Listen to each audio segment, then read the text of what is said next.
আগামী 11 জানুয়ারি রবিবার মানভূম সংস্কৃতি বাঁচানোর লক্ষ্যে এই প্রথমবার আদ্রা শহরের বুকে আয়োজিত হতে চলেছে ডহরে টুসু, যা শুরু হবে রবিবার সকাল 11টার সময় রাঙ্গনি মোড় থেকে। তার আগে ওই এলাকার বিভিন্ন জায়গায় প্রচার চালাচ্ছেন ওই কমিটির সদস্যরা।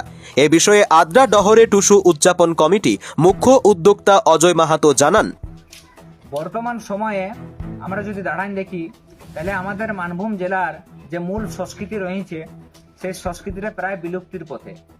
তাই কিভাবে আমাদের এই বিলুপ্ত প্রায় সংস্কৃতিটাকে রক্ষা করা যায়, কিভাবে ভবিষ্যৎ প্রজন্মের সামনে তুলে ধরা যায়, সেই জন্য আমরা রেল শহর আদ্রার বুকে ডহরে টুসুর ডাক দিয়েছি।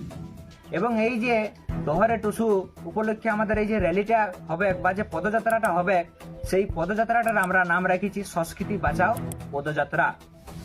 এই ধরনের নাম রাখার একটাই কারণ যেহেতু আমাদের সংস্কৃতিটাকে বাঁচাবার জন্যই আমরা এই র্যালিটার ডাক দিয়েছি, সে কারণেই কিন্তু আমরা এই পদযাত্রা বা র্যালিটার নাম রেখেছি সংস্কৃতি বাঁচাও পদযাত্রা।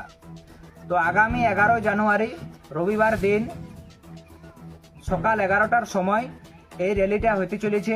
আমাদের যে রেল শহর আদ্রা রয়েছে সেই আদ্রার রাঙ্গনি মোড় থেকে